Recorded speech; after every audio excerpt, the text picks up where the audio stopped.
یہ تعریف کی محتاج ہے.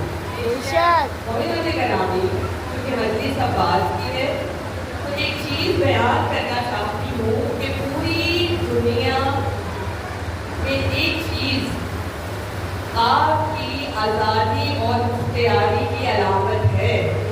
ذرا غور سے سنیے گا. آپ کون ہیں؟ عزاداران حسین. ہماری پہچان کیا ہے؟ محب علی. بے شک. ہمارا نصب العین کیا ہے؟ سیرت آل محمد پر عمل کرنا. ہماری آواز کیا ہے ہماری درسگاہ کربلا. یہ سب چیزیں کس کی پہچان ہے؟ شیعت کی. بے شک بے شک. ہم کیا کہتے ہیں؟ الحمدللہ ہم مسلمان ہیں. یہ نہ کہتے. ابھی اگر آپ کو کوئی سوال کرے نا، میں اپنے چھوٹے چھوٹے قرآن اسٹوڈنٹ سے پوچھتی ہوں آپ کون ہیں تو وہ فوراً کہہ دیتے ہیں شیعہ. وہ فوراً کہہ دیتے ہیں شیعہ. اور ہم بھی الحمدللہ ہم علی کے ماننے والے ہیں. ہم مسلمان بعد میں کہتے ہیں اپنے آپ کو، پہلے کہتے ہیں ہم علی کے ماننے والے ہیں. ہم بلائے کلیم نے ابی طالب پر یقین رکھنے والے ہیں. ہم محمد رسول اللہ علی ولی اللہ پڑھنے والے ہیں. یہی ہماری پہچان ہے نا. ہم تو کہتے ہیں ہماری پہچان ہے، مگر اللہ نے شیعت کی، محبان علی کی، عزاداران حسین کی ایک الگ ہی پہچان بنا دی. اور وہ پہچان کیا ہے کہ پوری دنیا میں جب ہمیں پتہ چلتا ہے نا کہ یہ قوم خود مختار ہے. بڑی توجہ رکھیے گا. یہ قوم خود مختار ہے. اس کے اپنے قانون ہیں، اس کے اپنے قاعدے ہیں. یہ اپنی مرضی سے ہر کام کرتی ہے، کسی کے غلام نہیں ہے. تو ہم کیا دیکھتے ہیں؟ بشعور مجمع ہے. ہم کتابوں میں کیا ڈھونڈتے ہیں؟ اس قوم کا، اس قوم کا ایک نشان ہے اس کا پرچم. جس قوم کا پرچم ہوگا وہ غلام نہیں ہے، وہ آزاد ہے، وہ خود مختار ہے. تو اللہ نے بتا دیا کہ عزاداران حسین چونکہ پرچم رکھتے ہیں اس لیے غلام نہیں ہے.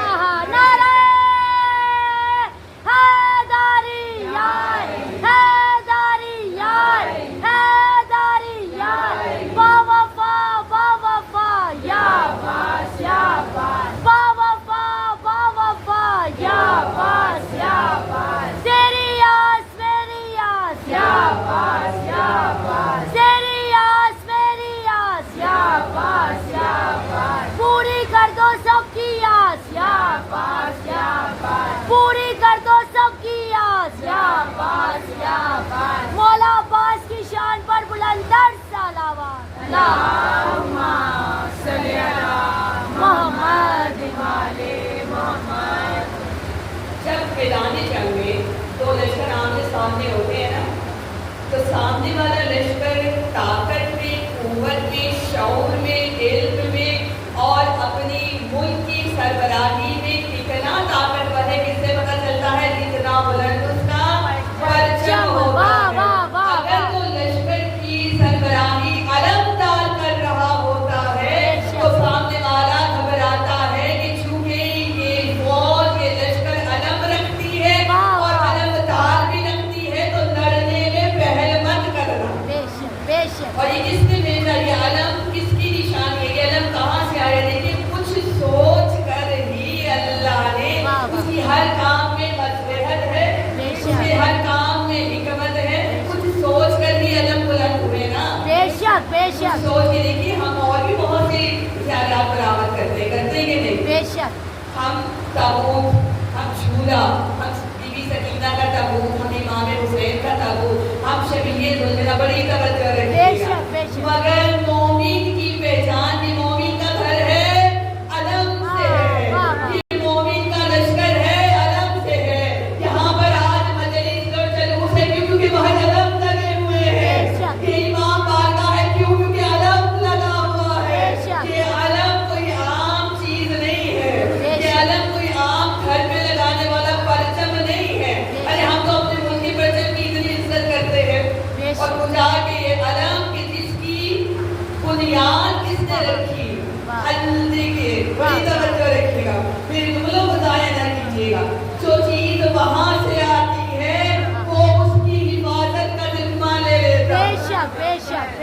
جو چیز وہاں سے آتی ہے اللہ اس کی حفاظت کا ذمہ لے لیتا ہے. اب مجھے بتائیے جہاں پر، بڑی توجہ رکھیے گا، جہاں پر نہ خدا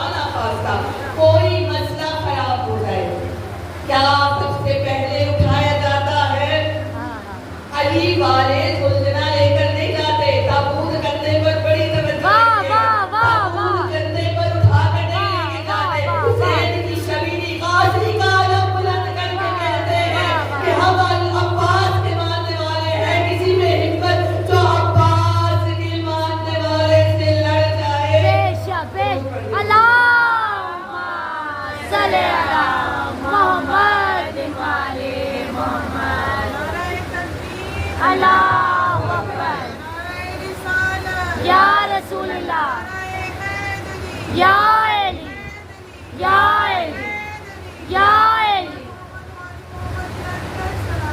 اللہم صلی علی محمد وعلی محمد. وہ کوئی عام ورژن نہیں ہے. بے شک. اب اس کی بنیاد اللہ نے دیکھی بہت ساری مثالیں اور آیتیں ہیں. آپ کو بچے میں قرآن سے بات کروں. میری کوشش ہوتی ہے کہ ہر چیز کو قرآن سے ثابت کریں. کیا آپ نے جالوت اور طالوت کا واقعہ نہیں سنا؟ ایک لاقی شخص اللہ نے پوری قوم پہ مسلط کیا اور اس کی طاقت کیسے ظاہر کی؟ ایک علم دے کر. ایک علم دے کر. وہ علم اس خدا نے بھیجا کہ یہ علم لو اور اس کو بلند کرو. جتنا بلند علم ہوگا تمہارے لشکر کی شان اتنی بلند ہوگی. ایک علم تھا جو جالوت اور طالوت کے لشکر کے دوران جنگ میں آیا. اور ایک اور علم تھا دیواروں. ایک اور علم تھا. اور وہ علم دیکھی وہ حدیث کو آپ بہت آسانی سے سن لیتے. ہم بہت آسانی سے پڑھ لیتے. وہ حدیث آسان نہیں ہے.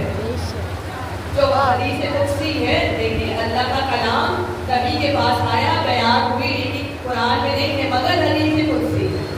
اب کیا تھی وہ حدیث آپ بھی جانتے ہیں.